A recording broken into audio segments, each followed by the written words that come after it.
We're going to Yeah, introduce I'm him. I'm I'm here, Rabbi. Just Great, can't put Ari. on the video. Okay, Okay? okay. So it's not just a name on the screen. No, I'm here. I'm here. We're going to introduce Be'ezer Hashem a new topic here. You have 4 pages on milchama, and I thought that was an appropriate topic.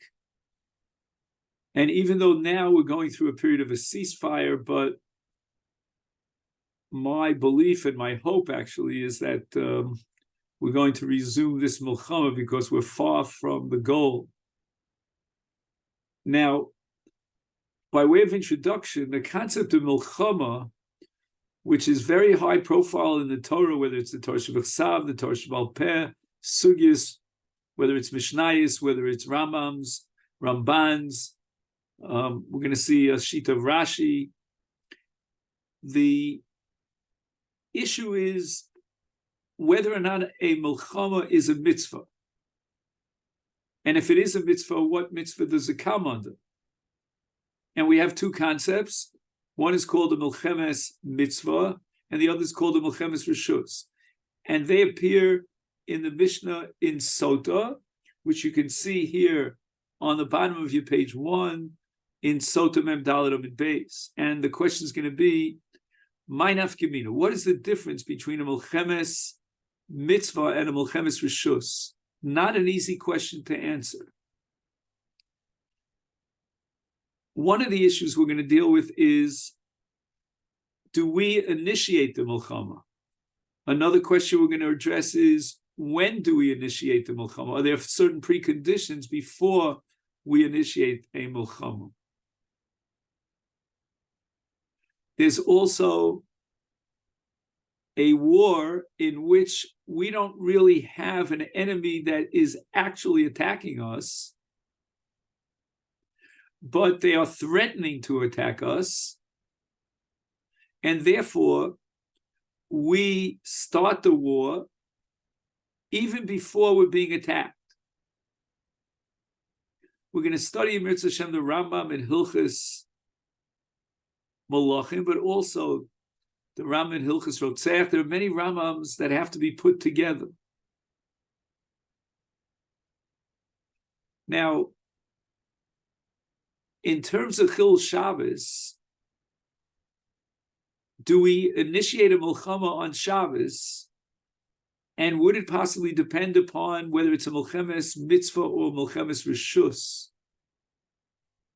And the question of whether or not we send people, potential soldiers, back to their homes and exempt them from a milchama. Is there a difference between a milchemes mitzvah and a milchemes reshus?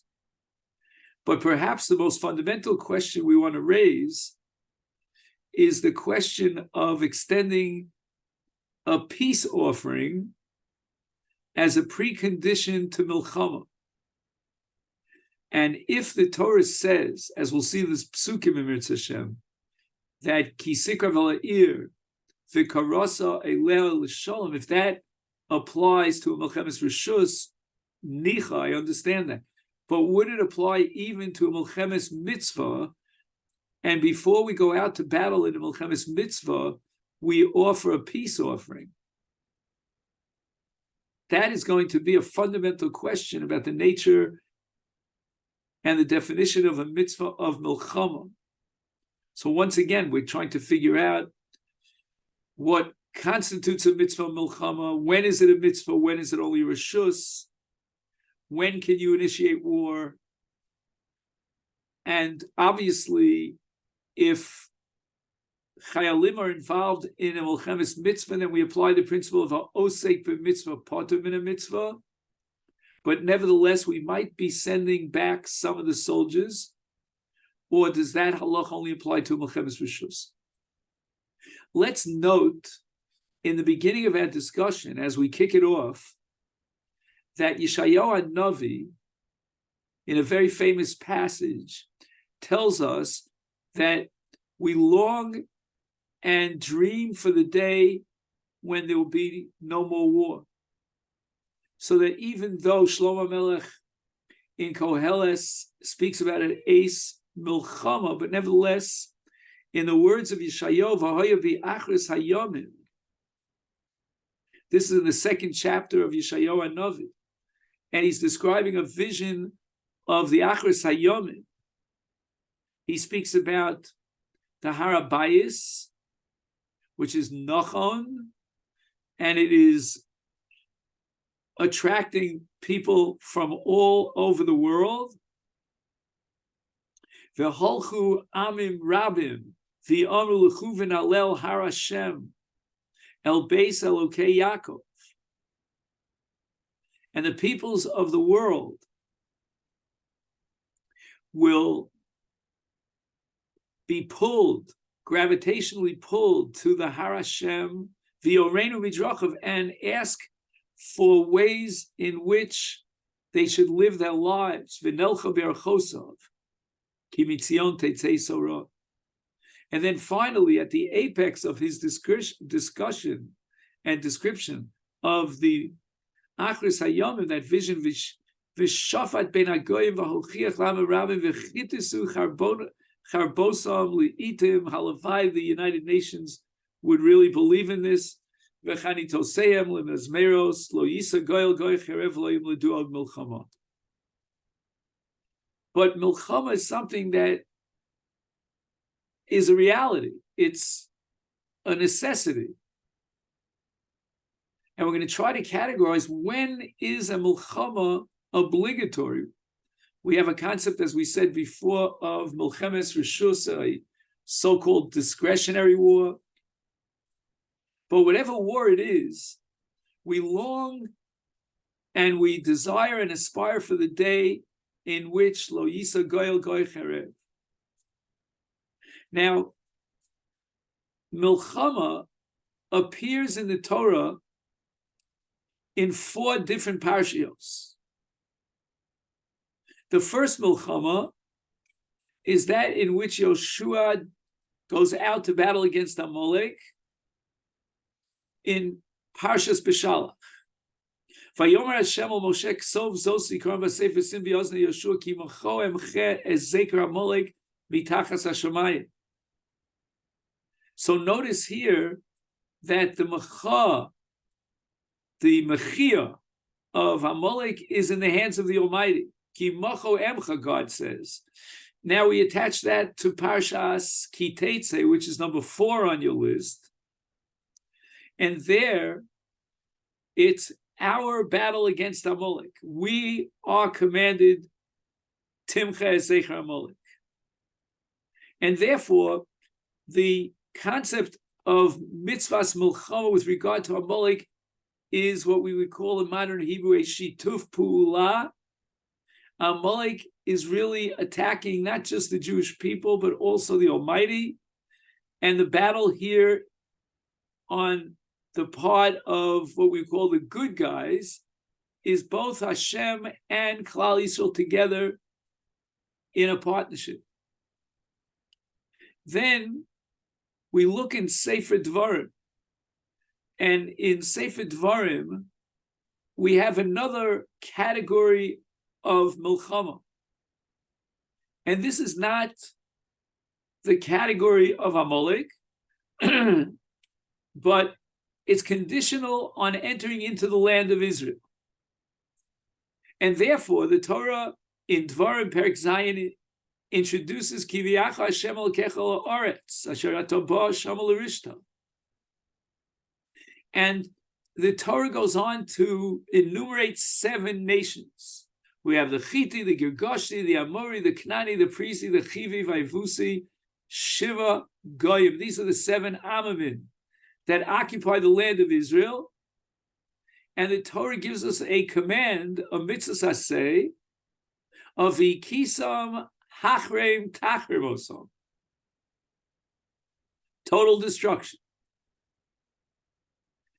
And if you have any doubts about it, and you only have the essay of Hachreim Tachreim, then let's add to this a Lotase. And this you'll see in Dvarim Perek Chaf, and we're looking at Pasuk Tezayin. Does everybody see that? Again, in a Zoom share, it's a little bit difficult for me to gauge whether you're looking at the same pasuk that I am. And especially if all I see is your name on a screen. But in any event, going on with all my efforts, in pasuk Tesvav, it says, Kain ta'aseh l'chol ha'arim harachokos mimcha mi'od. And then the Torah is talking up to pasuk Tesvav about the cities that are rechokim. Where are they rechokim from? They're rechokos from Arei Agoyim ha'elim. So there's Arei Agoyim and Arei harachokos mimcha. Two sets of countries, cities. Now, from pasuk Yud in Dvarim Perek Chaf until pasuk Tesvav, and again, if by chance you printed this out, it's very convenient to take a pen and make a line that separates the first 6 psukim that are addressing Arim Rechokos. And that line is sort of like a mechitza that separates those 6 psukim, Yud, Yud Aleph, Yud Beis, Yud Gimel, Yud Al Tesvav, which are the Arim Rechokos Mimcha, from Pasuk Tezayin, which begins a new chapter in the book, conceptually. And once again, the Torah in Pasuk Tezayin is not talking about Arim Rechokos Mimcha, that are beyond the boundaries of the Goyim Ha'ela. Now we're talking about the Goyim Ha'ela. And in Pasuk Tezayin, Rak. The word Rak here is a distinction. May Aria Amim Ha'elu. When you get to Aria Amim Ha'elu, you're on a different wavelength. Asher Hashem Elokecha nosein lecha nachla lo sechaya kol neshama ki hachrim tachrim. And once again, the Torah delineates 7 nations in the Arim Ha'ela. Ha'ela means here in Eretz Yisrael. And the Torah reiterates the mitzvahs aseh of hachrim tachrim and adds a lo taseh of lo techaya kol neshama. And the one who is very sensitive to this distinction, to separate the first 6 psukim from the continuation of this perek from Tet Zayin and on, is none other than Rashi. And if you fast forward for a moment to page 3, you will see that the Ramban opens up his discussion here with Rashi. And the key words are b'milchemes harshus hakosim medaber. So again, if you printed out the pages, I would like you to bold and underline those words, b'milchemes harshus hakosim medaber. And Rashi is now categorizing 2 different milchamos. There's one milchama, which is a milchemes mitzvah, and another which is milchemes rishus. And Rashi identifies that distinction with ha'arim ha'eleh as opposed to arim harachokos mimcha. In the case of arim ha'eleh, we have an essay and a losaseh to destroy the entire 7 nations. Losachaya kol neshama. But we won't get up to that, says Rashi, until Pasuk Tezayin, when it says Losachaya kol neshama, referring to Arei ha'amim ha'eleh. What do we have at the beginning of this parsha? Says Rashi, we have a milchemes rishus. These are the Arim harachokos mimcha. We're not exactly sure at this point in our discussion, why are we fighting a battle of rishus? Why are we initiating a war that's discretionary and is not obligatory? But if we're talking about just in terms of describing the difference between these two categories of Mulchama, the difference lies in the following. There's Arim Ha'eleh and there's Arim HaRechokos Mincha. With regard to Arim Ha'eleh, we're talking about a Mulchemes Mitzvah. With regard to Arei Rechokos, outside the boundaries of the land of Israel, we're talking about a Mulchemes Rishus. My nafkamina. Well, first nafkamina is obvious, whether it's a mitzvah or it's a rishus. What else? Says Rashi, take a look at the first pasuk in this section. That's Dvarim Chav, which I organized on page 1 under Gimel, and pasuk Yud, the first pasuk. Ki sikrav al ir li lachem alea. Rashi says that this ear is Arim HaRechokos. And this pasuk Yud is a self-contained unit which ends with pasuk Tezayin.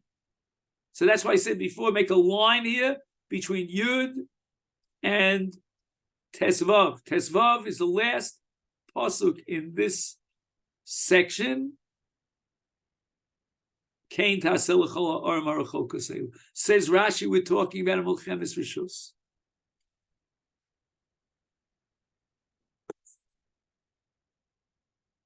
So we ask the question, my nafkamina, tremendous nafkamina. Let's read pasuk Yud. Ki sikrav al ir. Where is the city? It's outside the bounds of Eretz Yisrael. Li lachem aleh. V'karasa eleha l'shol.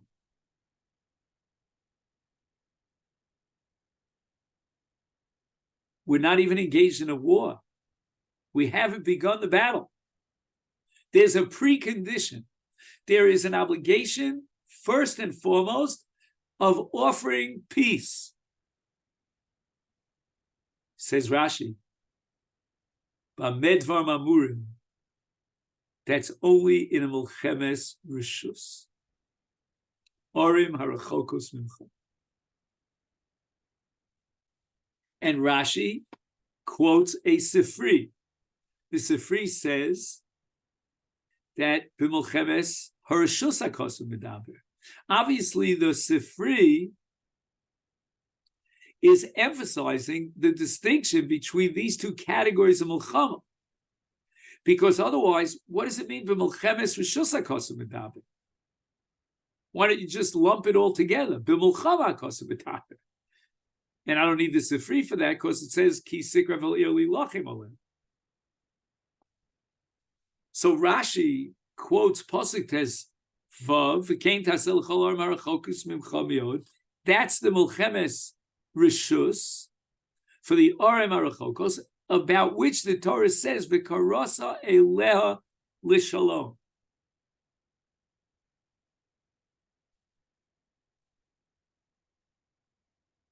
And that's the sheet of Rashi. So now we get to Mulchemes Mitzvah, and that begins here in Pasuk Tezayin, Ha'arei ha'amim ha'eleh, lo sechaya kol neshama. No preliminary conditions, no offering of peace, no v'karasa aleh l'shalom. Because Rashi's shita is that v'karasa aleh l'shalom only applies to Arim HaRechokos, to Mulchemes Rishus. Is that clear?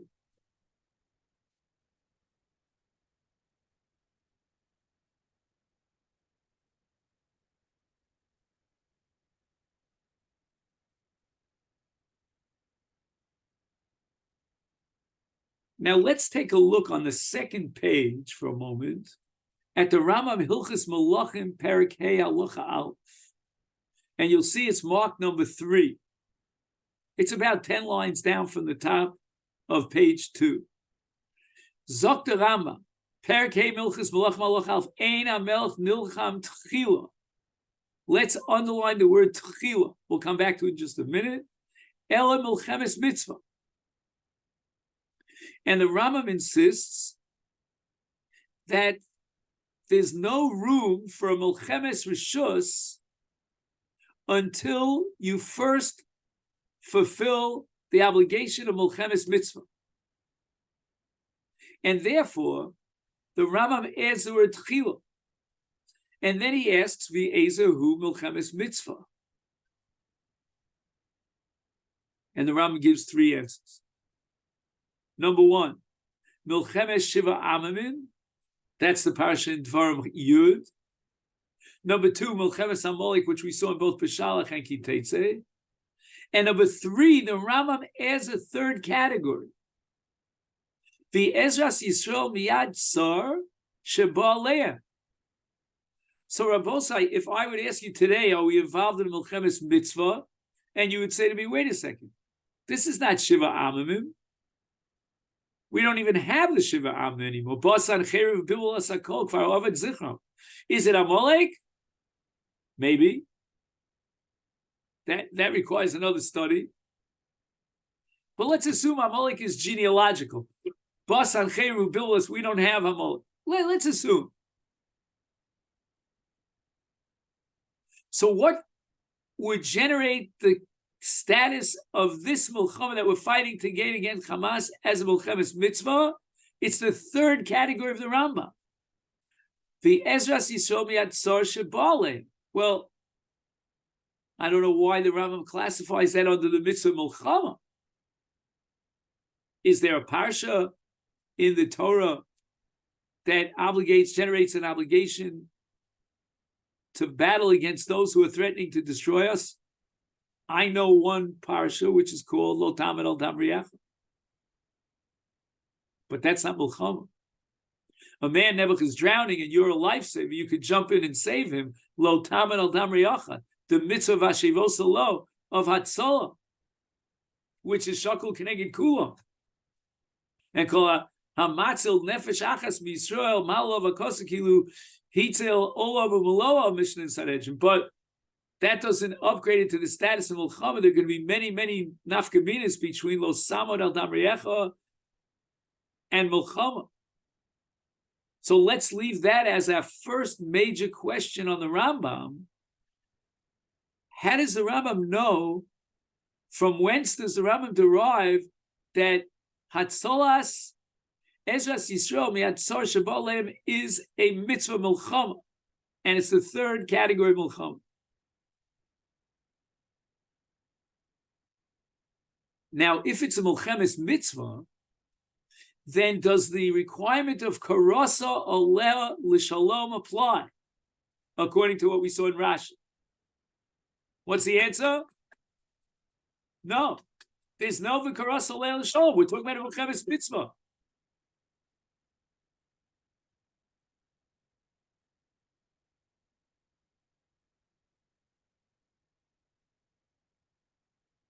The acharkach, now underline the acharkach because we already underlined the word tchila, and the acharkach means after we fought these three battles and we fulfilled our obligation vis-a-vis the three categories of milchemes mitzvah, then nilcham b'milchemes rishus. Now we can open up a new chapter which is called milchemes rishus. V'hia milchama shenilchamim shar ha'am. Now we ask the question, why? Why would we be motivated to fight a milchemes rishus? The Torah doesn't obligate me.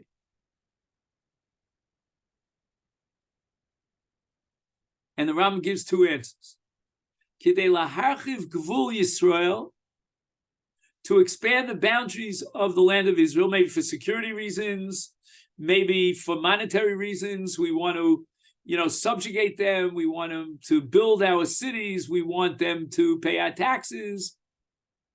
But number two, laharbos b'gdulaso v'sham. Gdulaso. There's a pronoun here. Who's gedula? The one above. So if we're in a period of time in which HaKadosh Baruch Hu is Meir Panim and he's being matzil us, and we are seeing Nisav flows out in the battlefield, then we might want to even expand beyond our obligation. We're finished with Amalek. We're finished with Zayin Amamim. And now we want to expand the boundaries in order to win more battles and glorify the name of God on a higher level. We haven't yet addressed the question as to who has the authority to press the let's go to war button.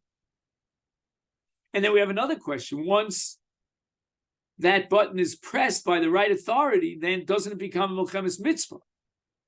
For some reason, it retains its status because we're up against the Orem Arachokos of a Milchemes Rishus. And in Rashi's frame of reference, this is of stupendous importance, because if you're talking about a Milchemes Mitzvah, there's no V'karos Aleh L'Shalom. If you're talking about a Milchemes Rishus, then the Torah says V'karos Aleh L'Shalom. Is there a nafkamina between a Milchemes Mitzvah and a Milchemes Rishus with regard to Chilul Shabbos?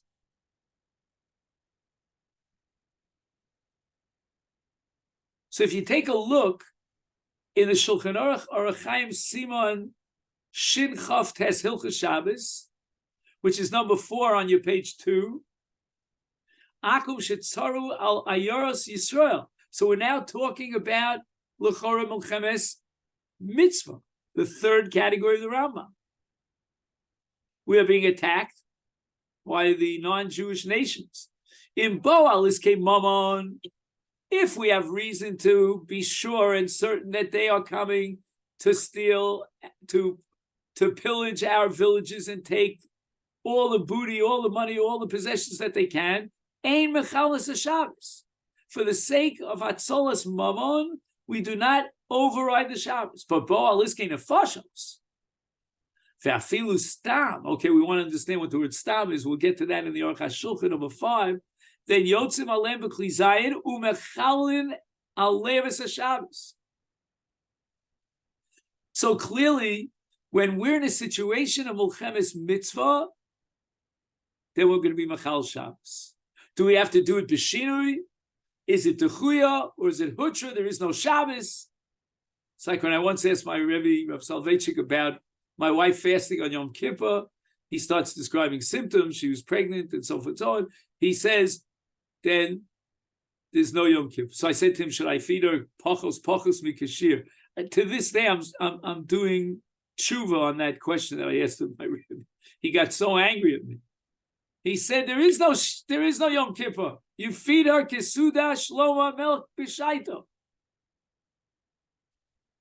And I deliberately got him angry, but I didn't want it to get so angry. But so what does it mean, stam?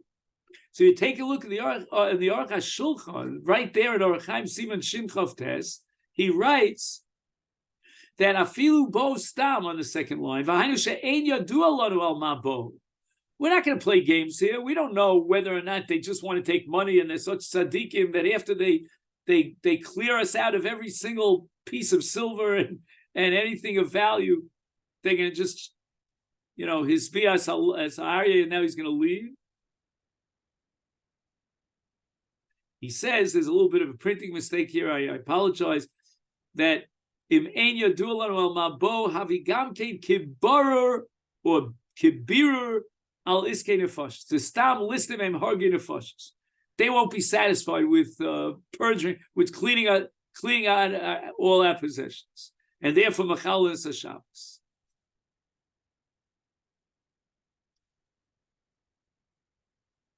Now, getting back to the Shulchan Aruch in number 4, he says ubeir asmucha l'sfar. Does anybody know what sfar means? The border.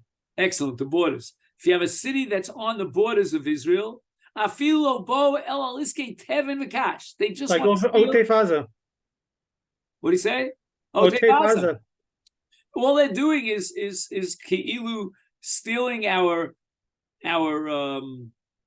haystacks. How do you say teven in English? Straw. Straw. Excellent. Now, straw is mechalan aleim es HaShabbos. Why? So if you take a look at the Aruch HaShulchan again, that's why I love the Aruch HaShulchan. He expands the Shulchan Aruch. He says the following. He says, Be'ir ho'medes al gvul afilu lo ba'al al iskei tevin v'kash mechal es haShabbos. Te'ir kazos im yichbeshua noach lichbosh es kol haaretz.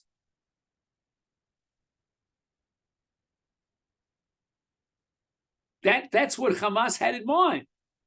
They weren't going to stop at Otef Aza.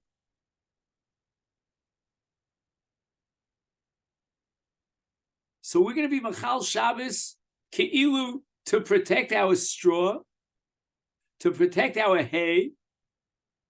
Why? Because it's an Ir Sfar.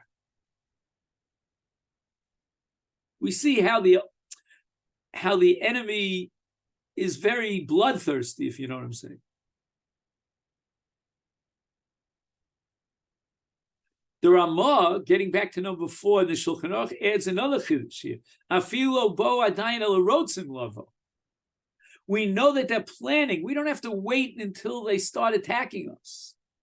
And once again, the Aruch HaShulchan adds something. Afilo bo adayin mamish el shemuchanim lavo. And if they're ready to go, we're going to take the initiative. A preemptive war, like the 6-day war. We know that you Mechal Shabbos Mefakenos of Gal is a 1 in 1,000 chance that we could save someone under the Gal. We will violate the Shabbos. We're not going to play games over here. We're not going to take risks. And therefore, even if they haven't yet begun to attack us, and they're only interested, Kaviyachol, in some physical monetary possessions of ours, but we know that they're going to attack us, then we take the initiative. And I'm not sure, but I think that of all the wars that the state of Israel has fought, the most successful was the preemptive war. The only trouble is there was only one such war, and that was the 6-day war. Anyway.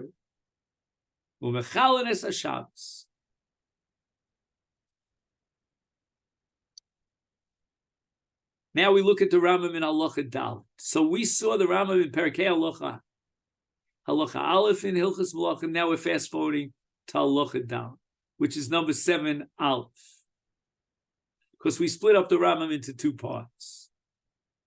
Mitzvah Saseh lahachrim shiva amamim shenemar hachrim tachrim. So we're talking about a mitzvah Saseh. But now the Rambam introduced a mitzvah lo Saseh. There's a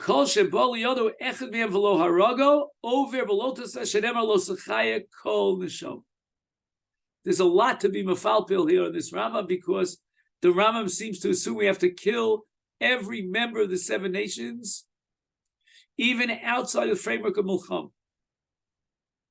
Sheba liyodo echad mehem. Shenemar lo sechaya kol neshama. Ukfar avad zichva. Mitzvah does no longer apply. But now, number 7 base, Perek Vav Mihilchos Malachim Alachal. Ein osim milchama im adam ba'olam. Please underline those words, im adam ba'olam. Ad shekorim lo l'shalom. What does that mean, im adam ba'olam? Rashi says that v'karasa l'shalom b'milchemes rishus hakosim medaber. And the Rambam goes out of his way to say, im adam ba'olam. There's no milchama until after the karasa le b'shalom. Echad milchemes rishus, echad milchemes mitzvah.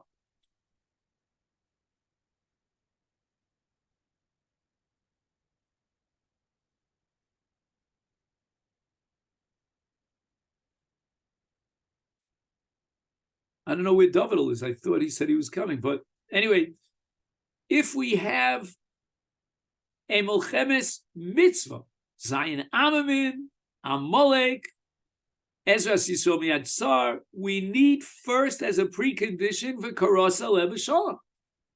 If we go back to page 1 and look at the Psukim again, the Rama refuses to take that line that we separated, the first 6 Psukim, up to Pasuk Tesvav, from Pasuk Zayin and on. According to the Rambam, the opening line in this parasha, namely Pasuk Yud, v'karasa l'shalom applies to the entire parsha, not only to the Arim HaRechokos, but even to the Arim HaKrovos. Not only to a Milchemes Rishus, but even to a Milchemes Mitzvah. Pil A Pla'im, what that means is that we can't go out to battle, according to Rambam, without first an overture of peace. Can I say something? It almost seems like a bit of a stira, because he's in the first ketz of the Rambam, anytime you see, even not as you said, even not in the Mizgeret of Milchamet, you see somebody from those Amamim, it's a lav not to kill him, and here you have to say Karat Shalom. So if you're Karat Shalom and they say yes, we want peace, and you don't kill them, it seems like that you have a mitzvah to kill all of them. Period, no matter what. Right.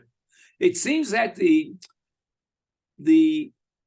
mitzvahs aseh of hachrim tachrim and the mitzvahs lo sasev lo sechai kol neshama are on two different mishorim, two different levels.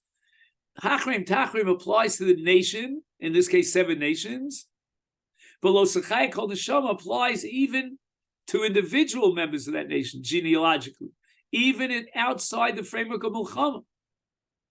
So Yechiel, you're asking the following question: if it's not milchama, then maybe we don't need an overture of peace.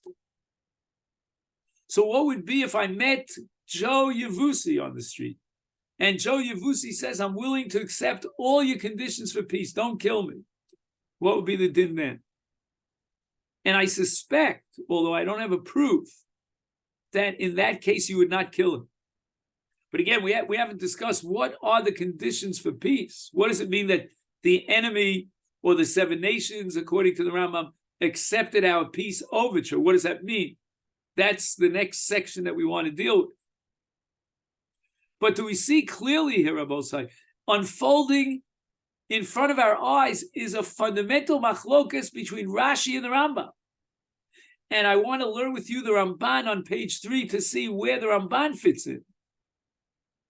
Rashi quoted a Sifri, and the Sifri on the pasuk v'karasa oleh l'shalom says b'milchemes rishus hakosu medaber. Either the Rambam had a different source against the Sifri, or he had a different interpretation of the Sifri. And for that, I want to see the Ramban.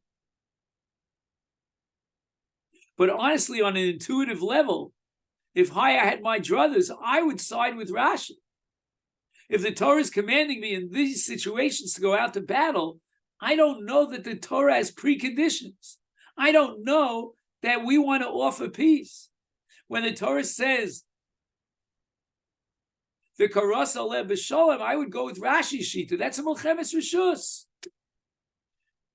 There are limitations to a discretionary war. And one of them is, let's see if they're willing to accept our conditions for peace.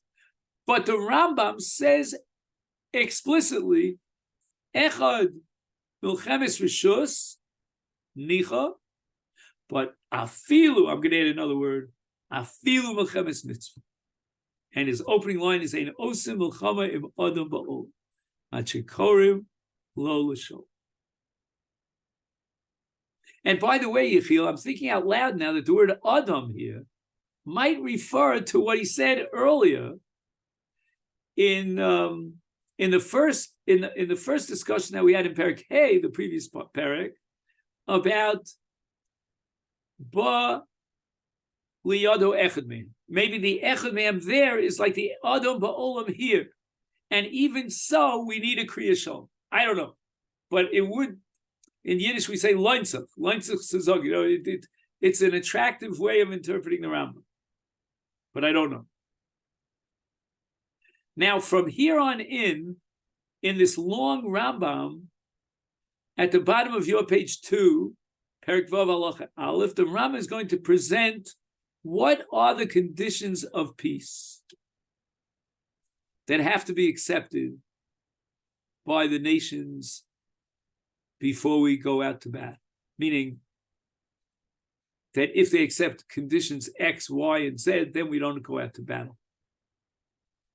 What are those conditions? Now, if we go back to the Psukim,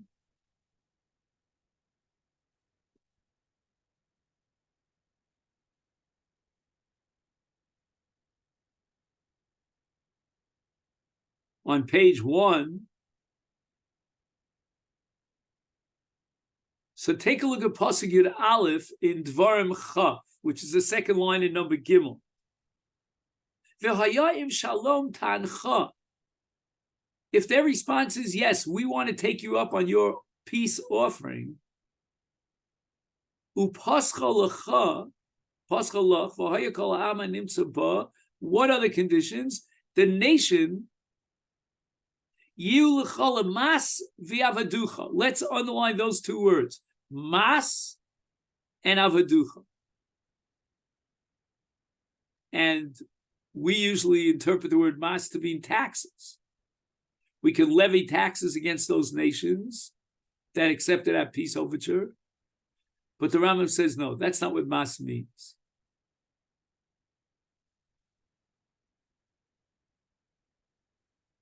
And the Rambam says the following.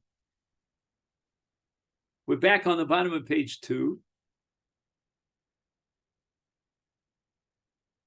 The Rambam says,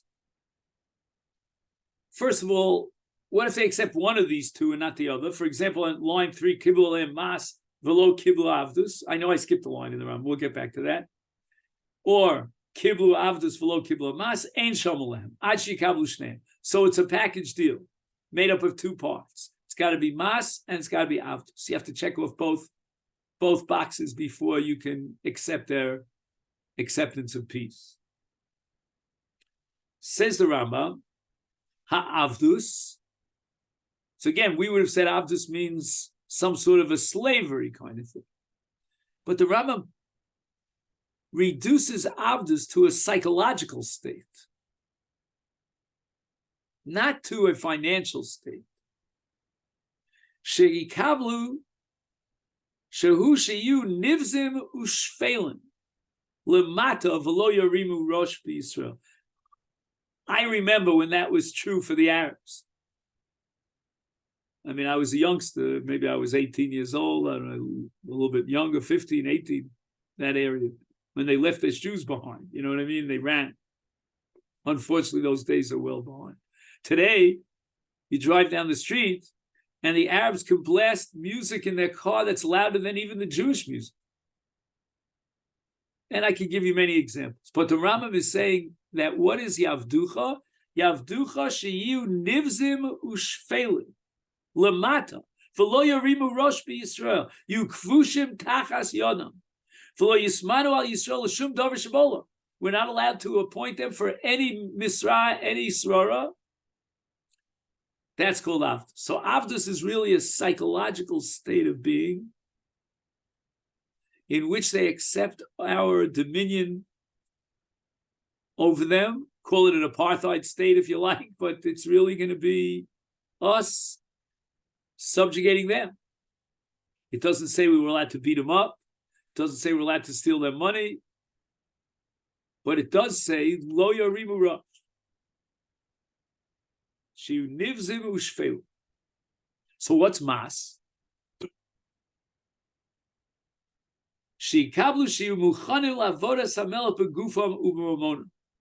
Kigon, binyan chomos, chizuk mitzudos, binyan armon hamelech v'chayotzi b'zeh. And the Rambam is going to quote Shlomo HaMelech. So mas means that they're willing to accept upon themselves that they'll build the country physically. They'll be involved in building. What did I skip? I skipped a very critical one. There's a third condition in Kabbalas Shalom.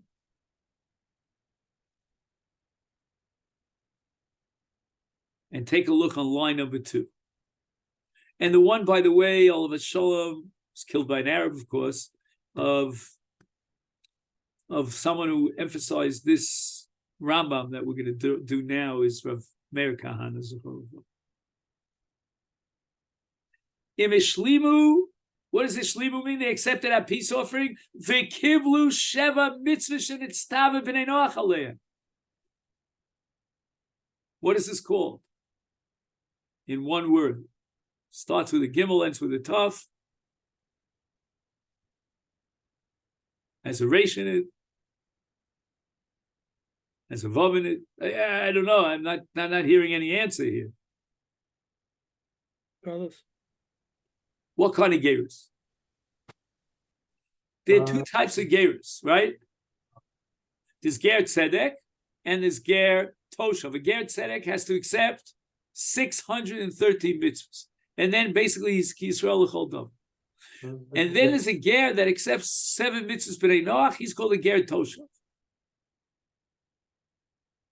Now the Rambam seems to be talking here about both milchemes rishus and milchemes mitzvah. So if you want to allow members of the 7 nations who occupy Palestine to live in the land, they, according to the Rambam, have to accept not only a psychological state of subjugation of nivzim ushfelim, which is called avdus in the language of the Torah, and not only are they going to be ready and willing to build the countries, the cities in Israel, but they have to become a ger toshav. And elsewhere, not here in Hilchos Malachim, the Rambam speaks about how a goy becomes a ger toshav. It's not enough that he says to you and me, I'm willing to abstain from worshiping idols, etc., etc. He's got to make that declaration in front of a bezdin shel Yisrael, and he has to declare that he accepts the Torah, and therefore he is going to observe the Sheva Mitzvahs B'nai Noach. I would assume that we can apply that here. 3 conditions before we will allow these people to remain in the land and we don't destroy them.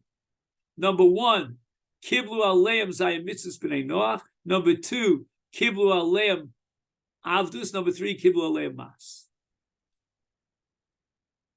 And this applies not only to a Melchemes Rishus of Arim Rechokos, but even to a Melchemes Mitzvah of Arim Krovos. And now, let's look at the Ramban.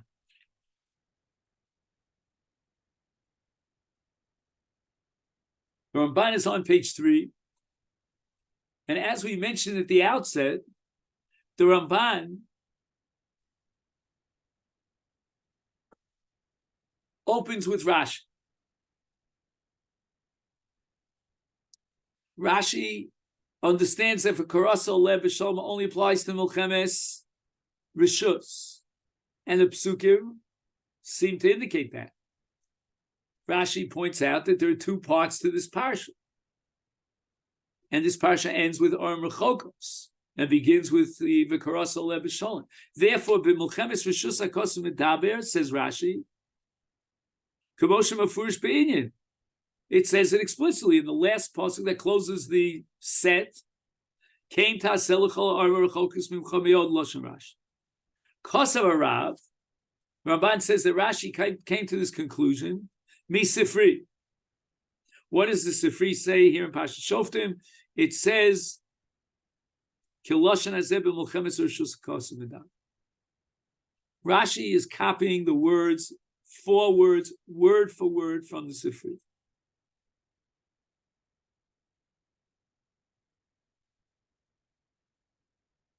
Zok the Ramban.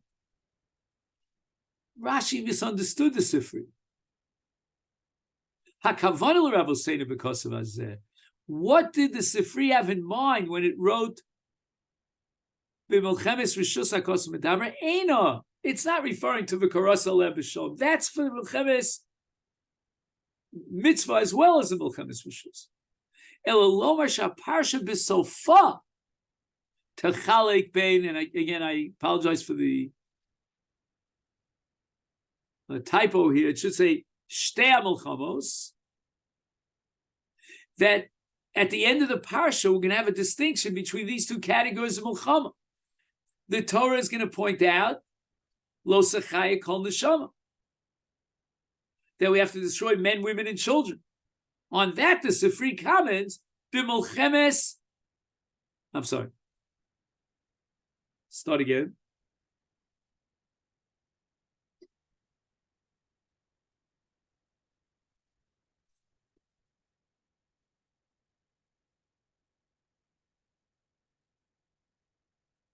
In Pasuk Yud Gimel. Uneson Hashem Elokecha b'yodecha, v'kisa es kol zchura lefi charef. We're only killing the male members of the nation.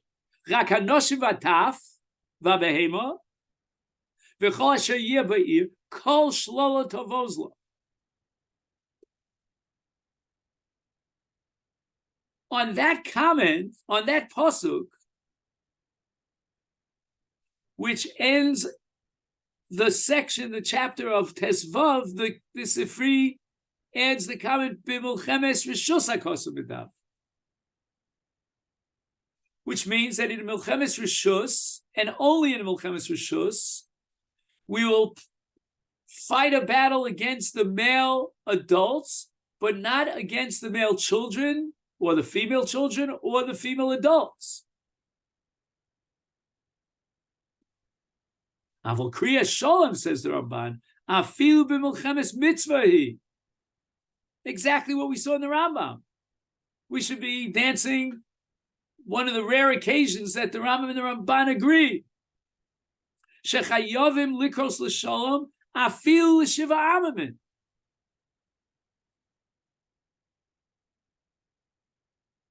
How do you know that? Just because it appears at the beginning of this parsha in Pasuk Yud, where it says "V'karos aleh l'shalom," maybe that pasuk is referring, as Rashi insists, in the name of the Sifri, to Milchemes Rishos. And we close that entire section in Pasuk Tesvav, Kain Tasel Chalor Mechokos. But now we start a new parsha in Tesayin, and the Orya Amama Eile, and now we got to destroy men, women, and children, and we're not going to even ask for peace. No, says the Ramban, that's not correct. The opening introduction to this parsha is chal on the entire parsha, whether it's the first 6 psukim of Arim Chokos or the next section, which is Arim Ha'ele, and even in a Milchemes Mitzvah V'karas Ela B'Shalom. That's the precondition. Very difficult. Not only intuitively, but textually. What compelled the Ramban to disagree with Rashi? And I believe the secret here, the joker card, is now being revealed in the next line in the Ramban. Sharei Moshe Kara L'Shalom L'Sichon Melech. What's the next word? Amori. We're talking about Amori. Amori is one of the 7 nations. And Moshe was Korei B'Shalom. For the overall essay, he would not, chas v'shalom, violate the essay of Hachrem Tachrem, which requires us to destroy Amori without Kriyas Shalom. V'lal lo taseh shebeparsha lo schaya kol neshama. Ki Hachrem Tachrem v'lo schaya kol neshama.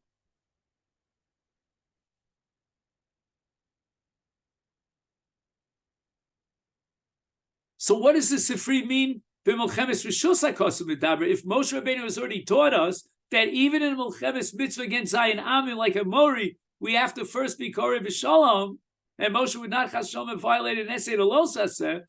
So what is the Sifri talking about?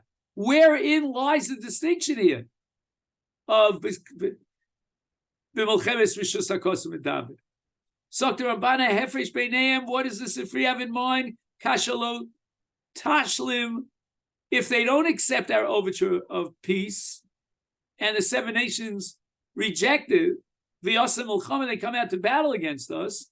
Setziva kosa b'rechokos lahakos es kol zchurcha ulahachios lahem hanoshim v'tatam v'aduzam. When it comes to milchemes rishus, then we will destroy the male adults without touching the noshim and the taf, the females and the young boys or young girls. But the Ori Ha'amim Ha'ele, that law does not apply with regard to Milchemes Mitzvah. Okay, then any questions? We have finished what I call Hakafa Aleph. We need one more Hakafa to finish the Ramban, and then I want to go on to explain perhaps the difference between the war that we're engaged in today and the mitzvah of Milcham. Okay then? All right. Thank you. Thank you so much. Thank you very much.